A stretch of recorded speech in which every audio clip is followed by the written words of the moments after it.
And again, welcome to everyone, and thanks for joining us today on our July Community Impact briefing. My name is Raquel Reddy, the Managing Director of Community Development here at NCST. I know that summer is definitely underway. I hope everyone has been enjoying their summer and keeping cool. Today we have the pleasure of having Ira Goldstein with the Reinvestment Fund present on a topic that I think has been very near and dear to our hearts. And Ira will walk us through some of the analysis that he certainly has been doing. So I wanted first just give you a little bit of background on Ira. So Ira, thanks for being here with us. I will just provide a brief background on your experience. So bear with me, everyone, but Ira Goldstein is our guest presenter. He's the president of policy solutions at Reinvestment Fund, a results-oriented, socially responsible community investment group. Goldstein has conducted spatial and statistical analysis in communities across the US. Those studies are used by government and philanthropy to craft policy and allocate public and philanthropic resources. He also has conducted studies of mortgage lending disparities, reverse mortgages, mortgage foreclosures, and predatory and abusive lending practices. His work supported government-initiated civil rights and consumer protection cases. Goldstein created Reinvestment Fund's proprietary market value analysis, or MVA, used in communities across the US. He also led the creation of Reinvestment Fund's childcare access gap analysis. For over 35 years, Goldstein has been a lecturer for University of Pennsylvania's Urban Studies program. He instructs in research methods, statistics, and housing policy. Goldstein is a fellow with the Penn's Institute for Urban Research and sits on the board of Children First PA. Before coming to Reinvestment Fund, Goldstein served as Mid-Atlantic Director of Fair Housing and Equal Opportunity at HUD. So what a great background, Ira, and I know that I met you personally when we were both looking at Jacksonville with the MVA analysis that you did. So thanks for joining us. I'm handing it over to you, but I'm also bringing up the presentation. So let me do that as we get started. And Elizabeth Coates, thanks for joining us as well. Elizabeth is our director of the Homeownership Alliance, who will be providing some policy updates towards the end of the call. 1 second, I'll just bring our presentation up and get us started. And then Ira, I will hand it over to you. Excellent. Okay. Great. It's just a little bit slow here. Let me do this real quick. All right. Hopefully everybody can see that okay. Yes. Excellent. Ira, take it away for us. Well, thank you, Raquel. Thank you for that really warm welcome. And in some sense, really, thank you for giving me the opportunity to present some of this, what I consider to be work in progress and sort of thought in progress about some things that we think are really important in understanding what's occurring in communities across the country as it relates to access to home ownership and the capacity to build and hold on to wealth, particularly in communities of color in these cities. We're going to use the city of Philadelphia as the jumping off point for today's discussion. But what I can tell you is much of the same kind of thing that we observe in Philadelphia, we've observed in places, Raquel, as you mentioned Jacksonville. We saw actually some even more extreme patterns in Jacksonville than we've seen in Philadelphia, but also in Richmond, in Houston, in Dallas, in Nashville, in Chattanooga, all other places that we are working around the country, we're seeing these same kinds of forces. So what I'd like to do is a few things. Firstly, I'm going to ask, hopefully Raquel can post a couple questions that I would like everybody to think about as we go through today's presentation, because my hope is that if I do this with sufficient pace, there will be lots of time for people to engage. And these questions, among whichever ones or whatever ones you all come up with, would be really important because, as I said, this is kind of work in progress. I think it's an understood set of phenomena and things that we really do need to know more about if we're going to continue to make any sort of progress in what happens in cities and neighborhoods around the country. So first, by way of introduction, I am with an organization called Reinvestment Fund. We are a community development financial institution. I'm sure 90% of you at least know what that is, but for that small number of you who don't, I just describe us as a lending institution with a public purpose. We lend money to create affordable housing and childcare and arts and culture space and food retail and all the kinds of things that communities need to be vital, healthy, and equitable places.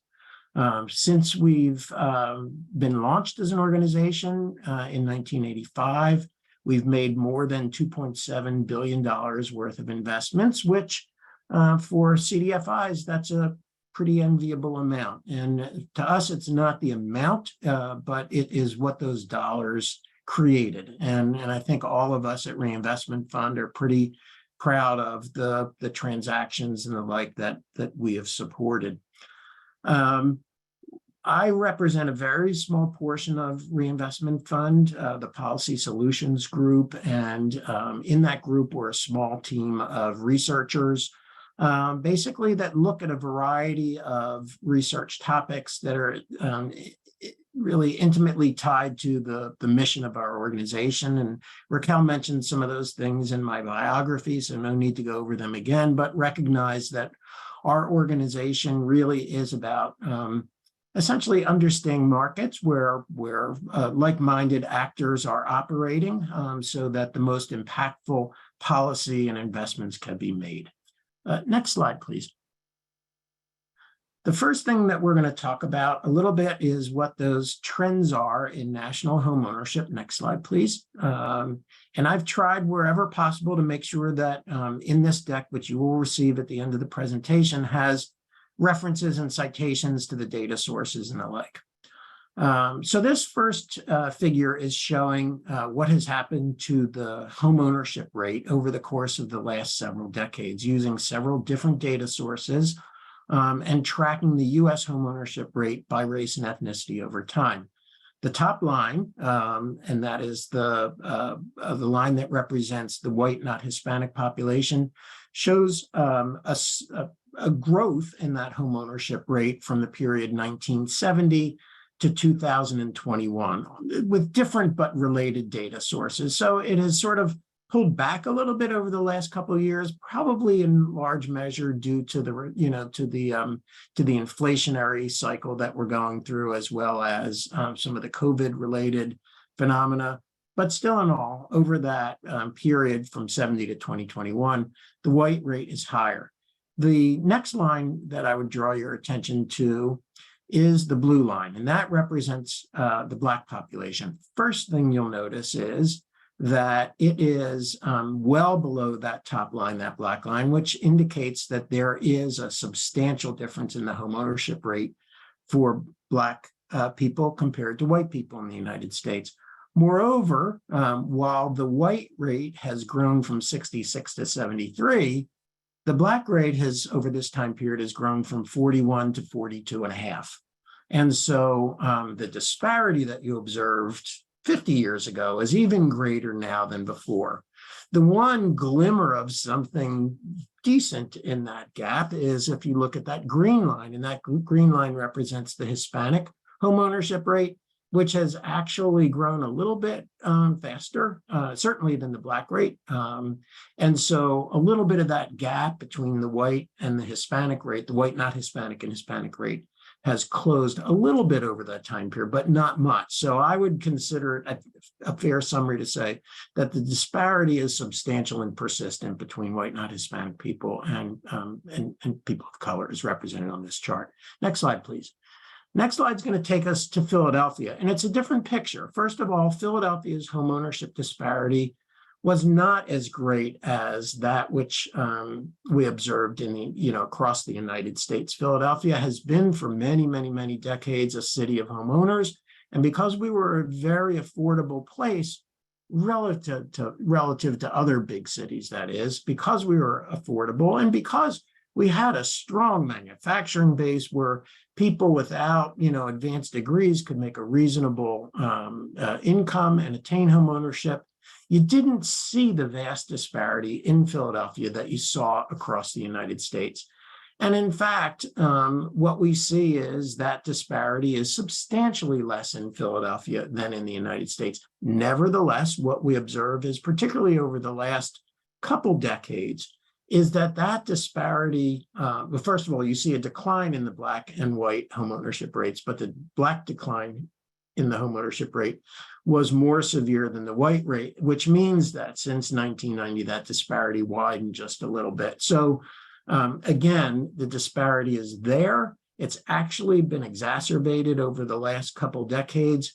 Compared to the United States, it's not as great. Next slide, please. Now, one of the things I'm going to draw your attention to, this slide is going to have a couple different phases to it. So if we take, and these are data from in a report that we prepared for the Pennsylvania Housing Finance Agency, a couple different years than in those prior charts. But if you look at the U.S. homeownership rates for Blacks, whites, and Hispanic people, these are what they were. I think these were circa 2019. If you hit the down arrow now, what you'll see is some information. There should be a little bit of action on that slide. We'll see. And if, oh, there you go. We were able to get a little bit of, I think, very hard to find data, and that was the parental homeownership rates of people who are white and Black and Hispanic. And one of the things that you observe, and that's those blue numbers, is that there's a huge difference between the white parental homeownership rate and the Black parental and the Hispanic parental homeownership rate. Why do we care about that? Because my ability to own a home, hopefully someday, will have some positive implications for my children, because I'll be able to either pass it on when I move on, or be able to extract some of the value of my home and help them get one on their own. And what you observe here is, when you see these generational differences, it sort of sets the stage for understanding why we see contemporary differences. And if you hit the down arrow one more time, one of the things that you'll see is that this home ownership disparity is really, really reflected in wealth, wherein you see these vast differences in the typical white, Black, and Hispanic wealth levels, 6 to 1, 7 to 1.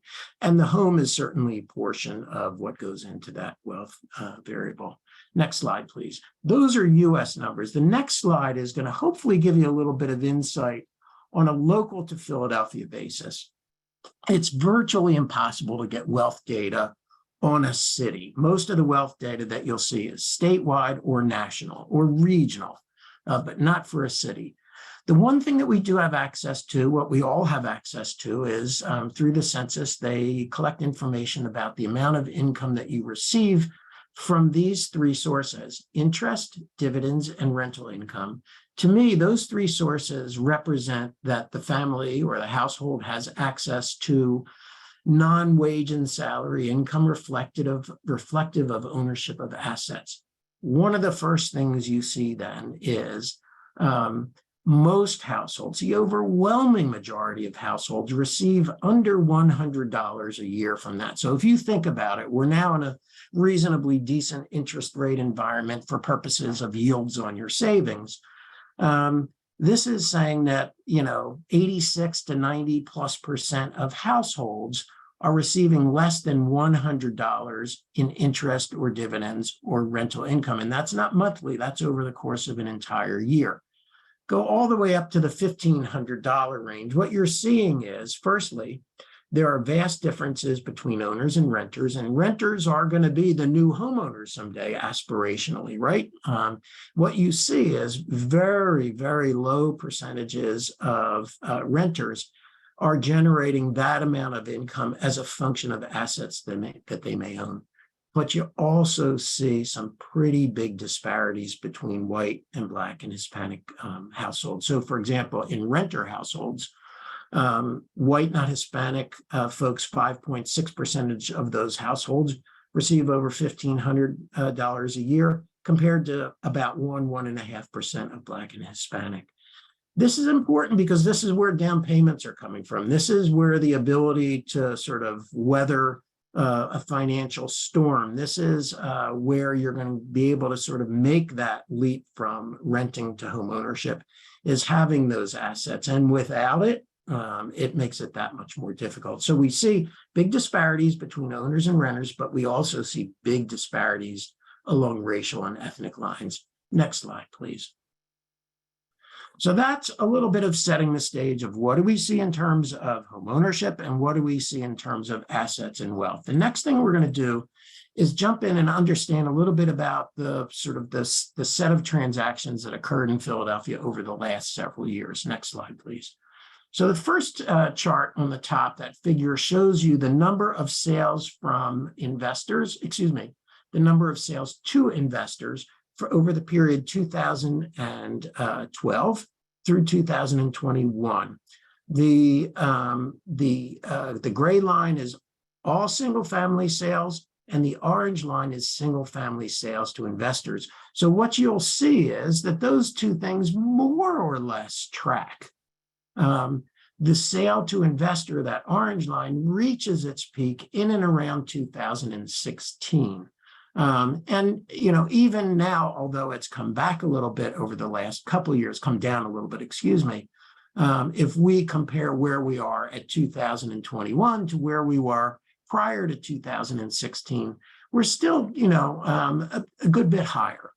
That share peaked at about 36%, and that's what we observe in the bottom figure. Next slide, please.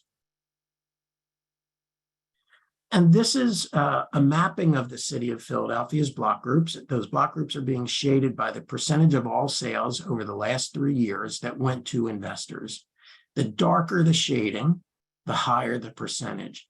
You are seeing in that dark teal in various parts of Philadelphia, and we'll spend a little bit of time orienting you to it, but it just sort of focus on where that dark teal is. Those are places where upwards of 50% of the sales over that 3-year time period went to investors, over 50%. And the next darkest tone is a third to a fifth. Now, where you see that big cluster of teal in the middle of Philadelphia, that is the heart of what's known as North Philadelphia. It's home to Temple University. It is longtime home to a very significant and substantial part of Philadelphia's Black population. And certainly on the West, it's been largely a Black population for many decades. As you move east, it has been more of and contemporarily is more of a Hispanic population.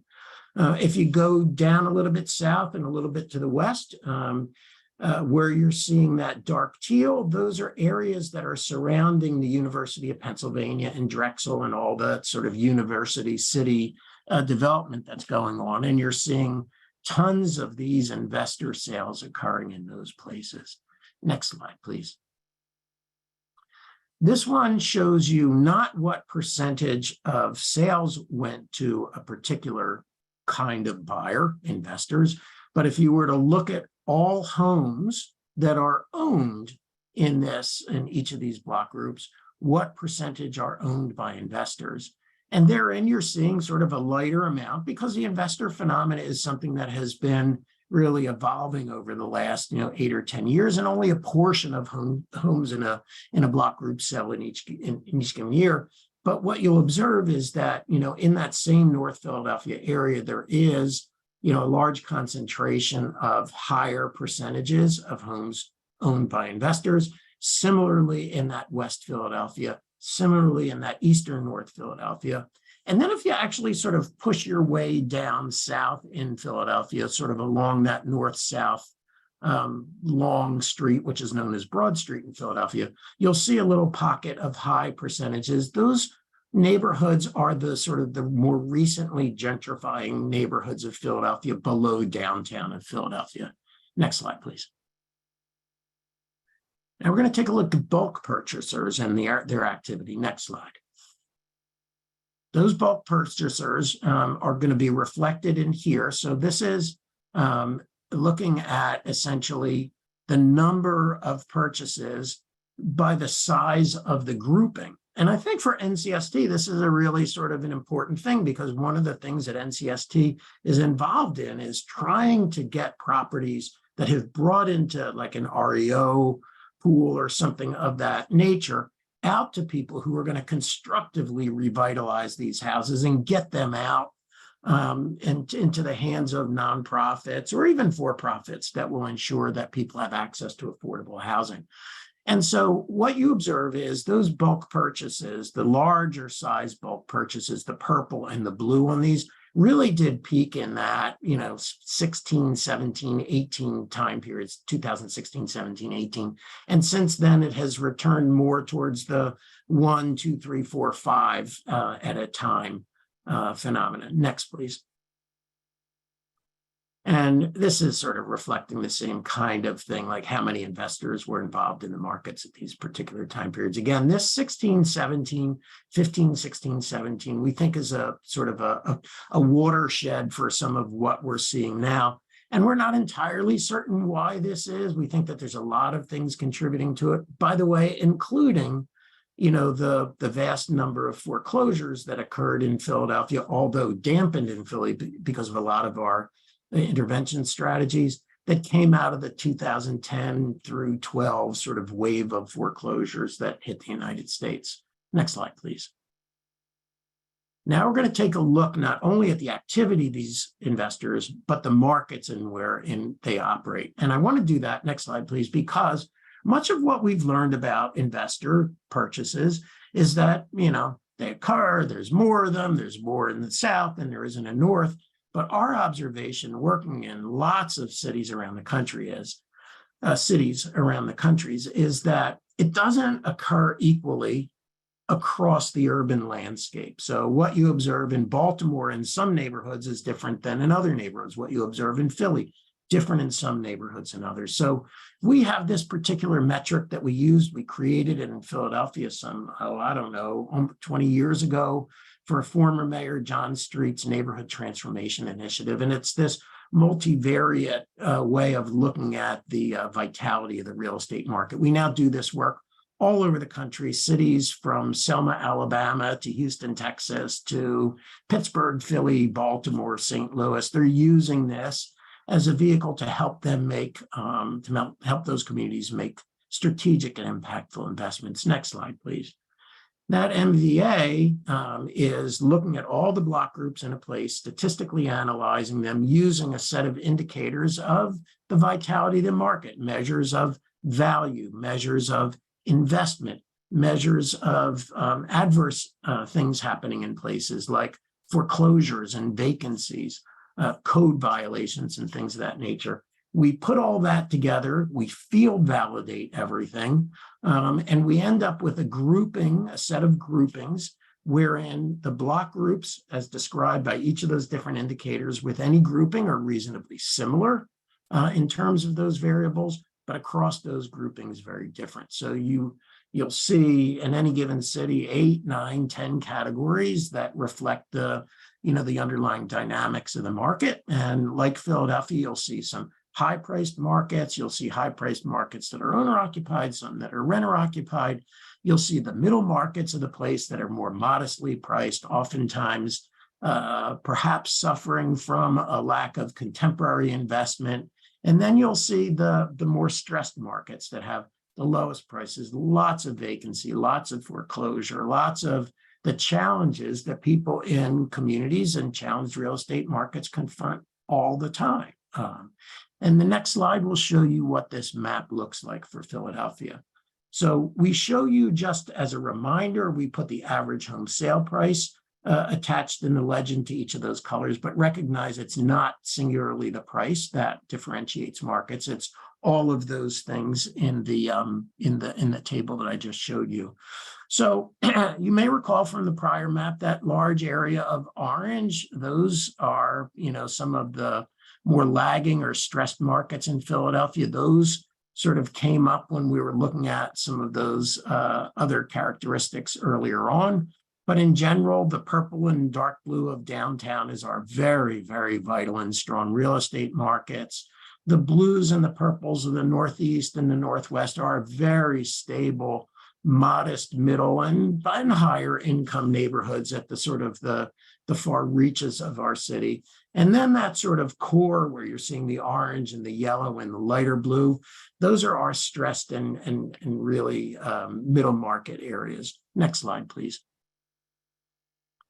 This next slide is going to show you a little bit about where people are living in relation to those markets. And we do not include race or ethnicity in the understanding of how what a market's vitality is, but it's really important to know whether or not, or the degree to which populations are concentrated in one place or another. And what we observed in the city of Philadelphia is a few things. Firstly, where I have those yellow ovals is that, in the more stressed markets, you are finding that they are more predominantly occupied by people of color, be they Black people or Hispanic people in the main. Now, but what you also will observe, frankly, is that some of those middle markets, some of those C's, D's, E's, and even, C's, D's, and E's, I would say, they're actually reasonably integrated markets where you're seeing, fairly, in those D markets, you're seeing a pretty sizable portion of Black and Hispanic people.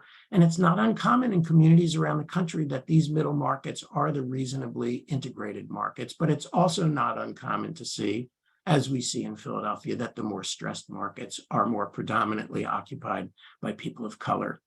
Next slide, please.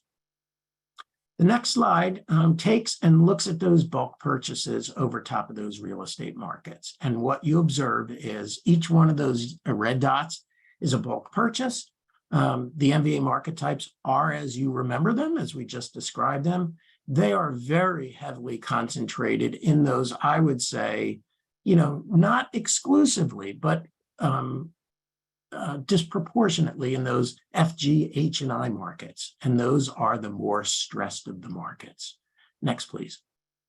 Next slide is going to show you a combination of our MVA and where we observe that there are what we describe these DRR values. That's a displacement risk ratio. It's a ratio that we've constructed where in the cities that we work that look at the pressure in real estate markets that are either forcing people out or are making them more difficult to be occupied by people who are economically like the legacy residents, let's say. And what you observe is there is a lot of these black dots, again, those bulk investor purchases in these middle market and lagging market areas, and lots of them also in some of those high pressure markets. So in other words, there are places, those dark red markets in here or the dark blue markets where investors are purchasing. And the nature of change in these places is such that legacy residents, again, based on their income at least, will find it more and more difficult to find their way in. And the investors don't make it easier because they are easier sales to consummate than a sale with a mortgage and all those other things. Next slide, please. This slide is showing you the percentage of investor sales, and look at that dark red row. That is weak, high pressure markets. These are the markets where we have, and we've observed in city after city, this great concentration of investor activity in these markets where the prices are low, but there's lots of pressure on those prices. They're either the gentrifying areas or the areas that, because of those home sale prices, are just getting jammed up because there's lots of these investor transactions. And in fact, in those weak, high pressure markets where we have real concerns about the displacement of people and the conditions in which they're living, that's where you're seeing half the transactions over the last couple of years in the city of Philadelphia going to investors. And those weak, stable pressure markets where the prices are not zooming up yet, but those investors are sort of scooping up properties and making them unavailable to sort of regular people who need a mortgage and, down payment and everything to consummate a sale. That's where you're seeing these heavy concentrations of investor sales. Next, please. This next slide just elaborates that. And, it's a very short period of time. But again, I'll draw your attention to that red bar. In just a few years, the home ownership rate in those weak, high pressure markets, and these are largely Black and Hispanic markets, evolved from 46%. It dropped 7 percentage points in just a few years. That's a lot of change in a big market. I got to say, 7 percentage points may not feel like a lot to you, but that's a lot when you recognize that only a certain percentage of homes transact at any given time, and you're moving a big number, 7 percentage points. This gives us great pause because I think everybody on this call, if you have interest in this topic and interest in what NCST does and a stake in what NCST does, seeing this homeownership opportunity get away from people, not only people of low wealth, but people of color, I think makes it a more challenging phenomenon. Next slide, please. Lastly, just to be very clear about who's being impacted, this is a map that shows us the race and ethnicity of Philadelphia by either a shade of teal, which is the percent Black, the darker that teal color, the higher the percentage Black. In fact, those darkest areas are 75+% Black. You also see, if you look closely, and depending upon the resolution on your screen, you'll see some hatched areas. Those areas are largely Hispanic areas.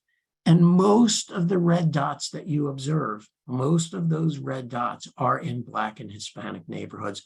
This is a phenomenon that is disproportionately touching these neighborhoods and the people that live in these neighborhoods. And so, to me, if there was any reason to be concerned about the phenomena, this gives us another critical layer of concern because, again, for those of us who've been in the sort of let's build up home ownership, let's close the wealth gap, set of fights over the years, this tells me that the last few years, even in a place like Philly, which is compared to some other places, a little quieter in terms of its real estate market.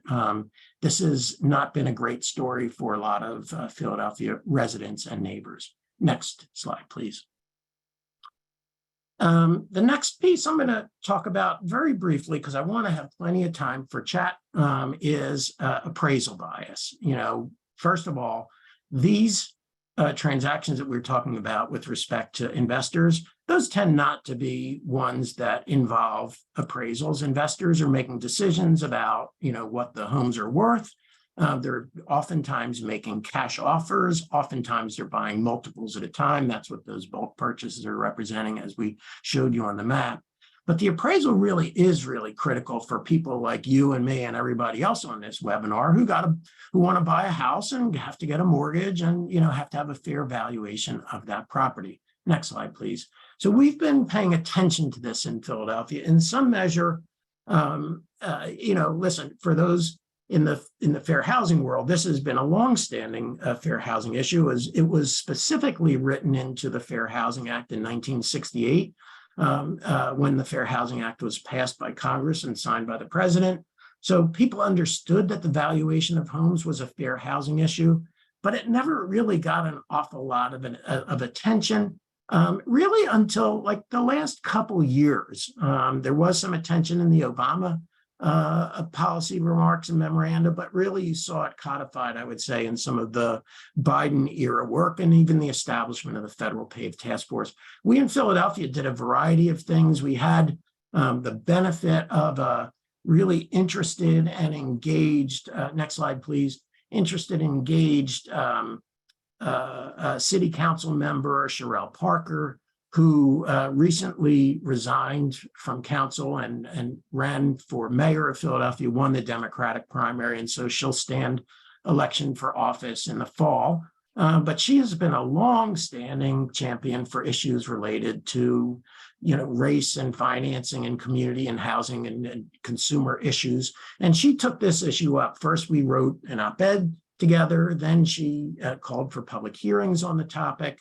She established a task force, and last year About this time, we came out with a set of reports and recommendations. We have, and she has, continued to work on this issue because I think we all recognize that if you can't get a fair valuation of what a home is worth, either because of the demographics of the owner or the neighborhood wherein that property sits, then you have no way of being able to fully capture all of the financial benefits of homeownership. You certainly can capture the benefits of, a stable home and these other things, but the financial benefits are going to be suppressed. Next slide, please. We have the benefit of the fact that about a year or so ago, year and a half ago, the Federal Housing Finance Agency released data. They don't give you very much information about appraisals, but they do allow you to look at the degree to which appraisals come in below the sale prices. These are data specific to the city of Philadelphia. And if you carve Philadelphia's tracts into three groupings, under 20% Black, 20 to 80% Black, and over 80% Black, you'll see that there's about a 30% disparity in the percentage of properties that are appraised below the sale price, to the detriment of properties in those predominantly Black neighborhoods. This reflects the analytics, the analyses that the GSEs have released so far. You also see substantial differences in undervaluation according to home values. So, for example, in the highest value markets, you get about 5% undervaluation, but in the lowest value markets, you're seeing over 10%. So a 2-to-1 ratio. Now what that suggests is, if you are in a neighborhood that is either predominantly Black or a neighborhood that has more modestly priced homes, you are not seeing full valuation. And it's not that every single appraisal is coming in wrong, but there is a real disparity that is observed. Next slide, please. And this is where we map it out. So the map now, what you're seeing, the shading, that yellowish to the brownish tones, that is the percentage of homes that come in below the contract sale price on appraisals. And the blue outlines are the Black neighborhoods of Philadelphia, and the purple cross-hatching going southwest to northeast, that is the Hispanic neighborhoods of Philadelphia. While it is not an invariant pattern, what you'll see is typically when you see a dark brown, you're going to see it inside that blue or under the purple shading. And that's reflective of what you observed in that table before. But here's another problem. You're seeing lots of gray on that map. Ordinarily, I don't make a big deal out of missing data, but in this instance, the missing data is really important. Missing data here is suppressed information by the GSEs. In other words, what they're saying is they didn't have enough data to characterize the transactions in a census tract. And if you look at those, where those gray areas are, they are virtually all, although not 100%, but virtually all inside of the blue boundaries or under the purple crosshatching, which suggests that whatever pattern we observed with respect to race or ethnicity in that table before, we are not fully comprehending it because many of the Black neighborhoods of Philadelphia and Hispanic neighborhoods of Philadelphia don't even have the data reported. Next slide, please. In fact, the data suppression suppresses about a quarter of white neighborhoods, but it also suppresses about 60 to 65% of mixed race or mixed ethnicity neighborhoods. And so we're drawing a conclusion based on, less than a full picture of the city of Philadelphia, and one in which what happens in some of the neighborhoods that we particularly care about if we're interested in understanding racial and ethnic equity here, that we are unable to do comprehensively. Next slide, please. So with that, what I'd like to do is stop and throw it open for discussion. Certainly, whatever questions or comments people have, I'd love to hear them. As long as they're constructive, I'd love to have them. But I'd also like to know from this group of people who I have great respect for. I know some of the names. I scanned the participants, and it's terrific. And hello to my friends. I think that, trying to sort of understand what the right legal remedies are, what the capital access issues are, what administrative processes we can put into place to, to address particularly that investor issue. And then really, what more do we need to know on that appraisal bias issue? And I hope that you really do see this connection between these things, because what happens from an appraisal perspective is not disconnected from what happens on an, from an area where there are lots of investor transactions, if for no other reasons those appraisers can't use those transactions for comparables for purposes of establishing value. So let me stop and throw it open to questions and comments. Thank you. Thanks, Ira. Let's, I'm going to stop the share here so I can see the, see what's coming in. Can you hear me okay? Yeah. Wonderful. Well, first, thanks so much for all the information that you shared. We do have a couple questions in the Q&A. Let's take a look at those very quickly. So this is from Tracy Blue. This is going back to the earlier part of the presentation. Does the parental rate mean adults with minor children versus the standard rate includes all home buyers, whether they have children or not? Does that include single people and seniors? Yeah, so what it's ostensibly reporting, and I gave the citation to where that comes from in the presentation, is if you were to look at contemporary homeowners, what's the likelihood that their parents owned homes? So it would include all of those groupings. Yes. Thank you. The next one comes from Tiffany Smith. Hi, Tiffany.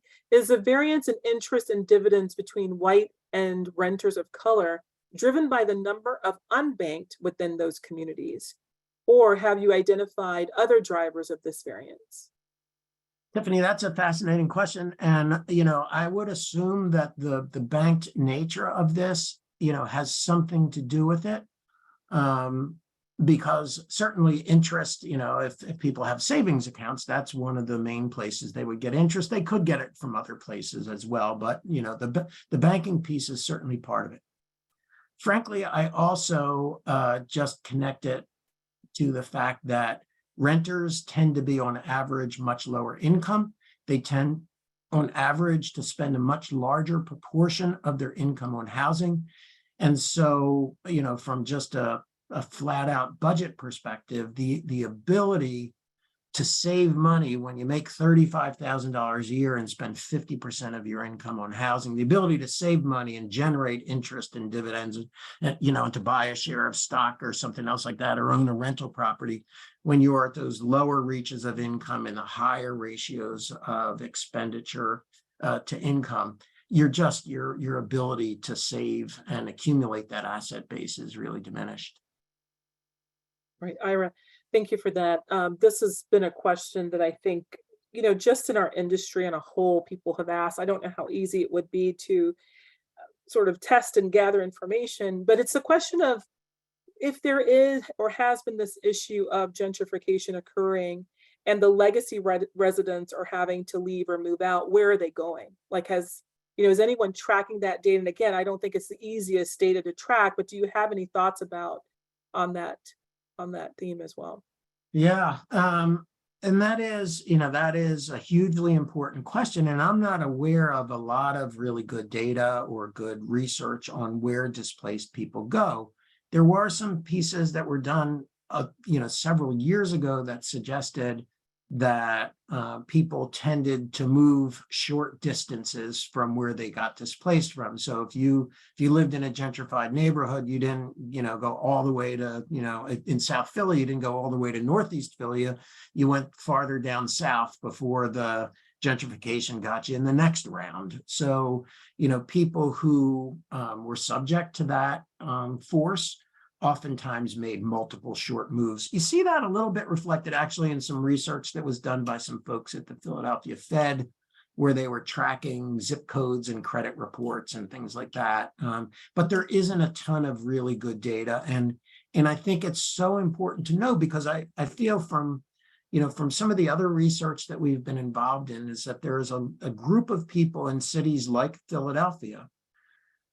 Maybe there's multiple groups. One group who has enough that they could privatize the cost of whatever they want. They could go to whatever neighborhood, they could buy whatever school they want, they could leave the city, they could come into the city, whatever choice they want to make, they can do it because they have the economic wherewithal.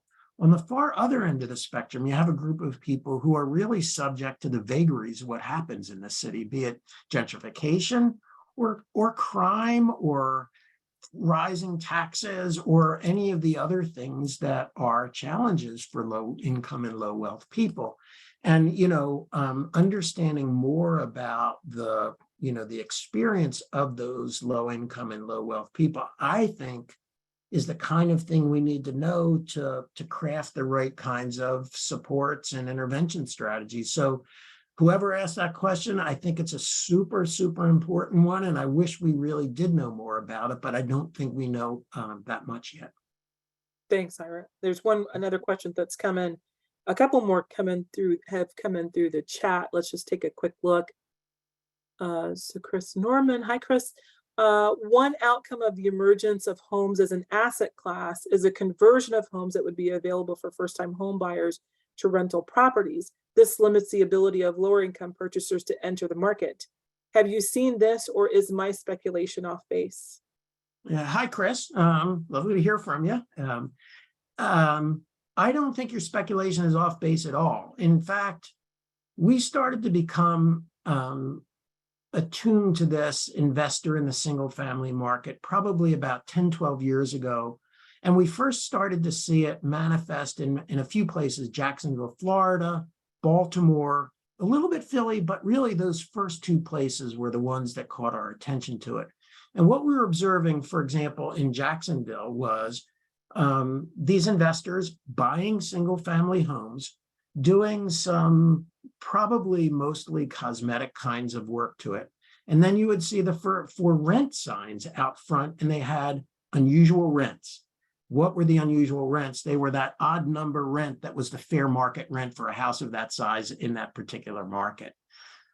These were formerly homeowner homes that were becoming rental homes. So Chris, I do think your not speculation is even a little bit off base. And I think in some neighborhoods, the prospects of a modest income person attaining home ownership where they need a mortgage and perhaps even an FHA mortgage, which is a little bit harder for the seller. And so it creates friction in that transaction. I think that you are seeing that impediment to low and moderate income people being home buyers. And frankly, even if they forget on any given transaction, the stock is reasonably limited and it's getting scooped up, as you can see in those Philadelphia maps. We had some neighborhoods where 50+% were investor owned. Ira, we've got two more questions that have come in. This next one is from Lauren Molnar. Do we anticipate automated appraisal values to influence appraiser bias? Well, I think that there is a school of thought that suggests that automated appraisals will be helpful. And I think that there is the sense that automating things removes any personal biases that we may have as individuals, whatever those biases are, and the degree to which they creep into how we do our work. An automated model gets past that. Now, what it doesn't do necessarily is tell us what it's doing. So, those automated valuation models are, in sort of a statistical sense, a black box. Like, data goes into it and a result comes out, and only the modelers know what that was. You and I have no access to what's happening in there. So we don't really know with certainty that the automated appraisal values will influence by the likelihood of a biased appraisal. We also know, and this is a bigger challenge than the bias of any particular appraiser. But the way appraisals are done, you look for comparable properties, and this is NCSD knows this because everybody who buys is working with this. You're looking at comparable properties. Now, if you're buying a property in an area that has been historically an area of disinvestment, of vacancy, of abandonment, when an appraiser, even one acting without a whiff of bias, when they go out to find comparables, they are going to find comparables from neighborhoods that are similarly disinvested and vacant and abandoned, et cetera. That's what their rules suggest that they do, find comparable properties. Now, what that does, though, is it says, we have in neighborhoods across the country, you have decades and decades and decades of legal and then unlawful discriminatory policies, which have created conditions in places which are unequal. If you draw appraisals from the places that had those decades and decades and decades of biased activity, then you're only going to feed them back in. Now, what the automated valuation models do is draw typically more than 3 comparables. So maybe you got a better shot at seeing some better values. But I think, Lauren, that question remains an open one. What I will say is that the GSEs are actively involved in changing how appraisals are done, the very specific information that's collected, the kinds of ways that they define things, all with an eye towards, I think, greater transparency and hopefully some better appraised values. Well, Ira, I know there are about 2 more questions left in the chat, but I do want to leave some time for Elizabeth Coates to come on. So we will take those questions up. There are a few more here. I will make sure to circle back with you on those and reach out to folks who had asked those questions. Thank you so much. First of all, the discussion on this needs to continue, right? As all of us in this industry know. So as you are talking about it in your own communities, feel free to reach out to Ira personally or to NCST so that we can help to facilitate some of that discussion. But with that, Elizabeth, thanks for joining in to provide some quick policy updates that you'd like to share with everyone here as well. Welcome. Yes, absolutely. Thanks so much. And thank you, Ira, for the great presentation. I know I learned a lot. I hope the rest of us did as well. So I'm going to kind of slam through some of the updates and leave my contact information later on in the chat. That way, if anyone has any questions with what it is that I covered in these last 5 minutes, we can definitely continue the discussion.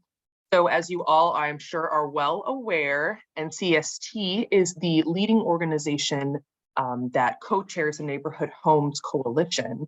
That this is the advocacy effort that we have for the Neighborhood Homes Investment Act, a topic that we've discussed a little bit here, actually at our next September community impact briefing, rather.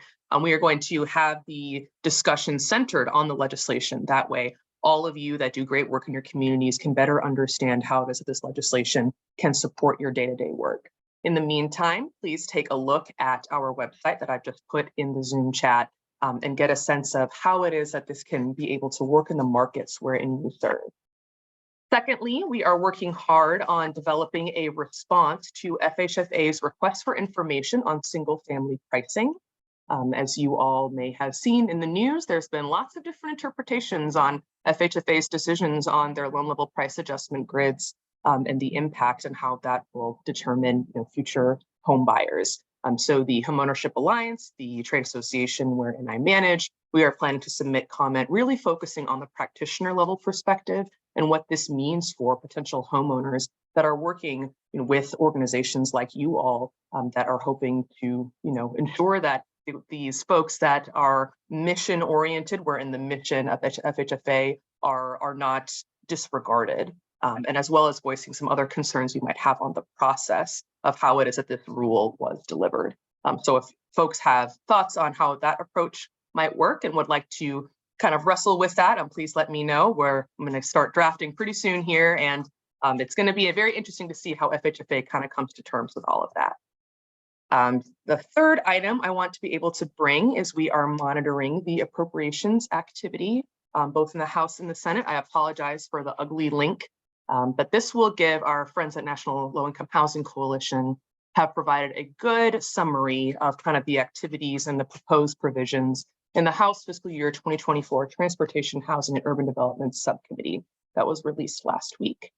For those of you that are keeping track, the Senate will release their bill and report tomorrow as well. So there will be some analysis there. Essentially, split Congress means that there are lots of conflicting priorities. So it's going to be a pretty messy spending fight. For those of you who might be aware, I actually come from the Appropriations Committee, and I've got quite a lot of ideas on some advocacy strategies that organizations themselves can take to really ensure that your voice is heard by your Congress members. So please feel free to reach out. I'd love to strategize. That's the focus of the Homeownership Alliance as well. And thirdly, NCST has endorsed a piece of legislation proposed by Chairman of the Banking Committee, Senator Brown, called the Stop Predatory Investing Act.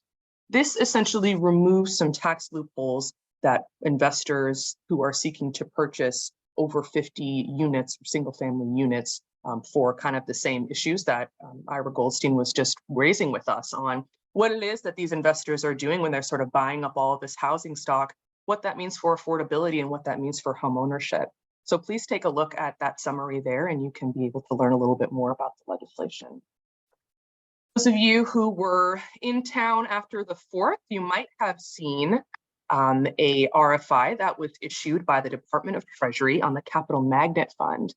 So this is also a letter that we will plan to submit comment on as the Department of Treasury is really looking to see what stakeholders have to say on the alignment of the Capital Magnet Fund operations as they currently stand and how that they could be better streamlined with existing affordable housing programs. And any other components that we feel might be necessary to raise with Treasury.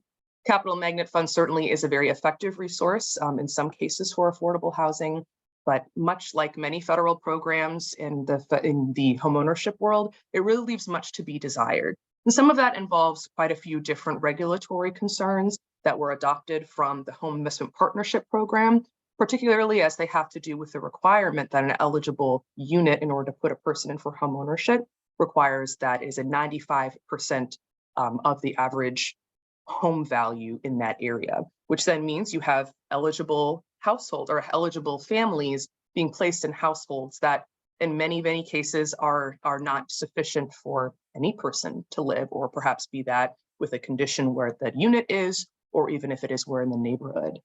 That's not the way that we want to be able to increase affordable home ownership. So we're really looking forward to helping Treasury understand why it is that that particular rule is harmful, as well as any other easements they can undertake to make it easier for affordable homeownership to take place with this resource. And lastly, I will do my final pitch, as I always do, for the Homeownership Alliance. Again, we are a budding trade association within NCST, always looking to have more members. If you are a nonprofit organization that does affordable homeownership in your community, and you really want to beef up your advocacy on the federal level, please let me know. Please take a look at our website and take a look at the work that we've done. Again, we are always looking to add to our growing and budding group of Homeownership Alliance members. I want to be able to be the conduit between you and the federal government. I want to be able to elevate the voice wherein you are not able to speak to folks in DC. But most importantly, ask the question, why is it that I can't just be here to pass the mic? Why are all these sort of pass-throughs that take place when it really is the practitioner that understands the needs on the ground? So we've had lots of great discussions with potential folks to join our association. We've had a new member come on since last time that we spoke with all of you. So I'm really happy with the progress that we're making. So if any of this sounds interesting to you, or if you just have other questions or concerns, or just proposals on another avenue, or perhaps there are some federal issues that have come up that you think need to be on our radar, either for NCST or the Homeownership Alliance, I put my information in the chat. Please reach out. I would love to continue to connect. Elizabeth, thanks so much. And just lots of really good information to share with everyone today. Thanks for hanging a little longer with us. We are not meeting in August. That's the only month that we do not have a community impact briefing. So everyone can enjoy their August. We'll be back here in September, the third Wednesday, September 20th, to hear more about the neighborhood homes legislation. We are excited to be going over that as well. Also, very quickly, we have a new website. So please, everyone, go out to ncst.org. We'd love to have you take a look and let us know what you think. So stay in touch with us. It was a pleasure to have everyone here, and enjoy the rest of your summer. Thanks so much. Bye-bye.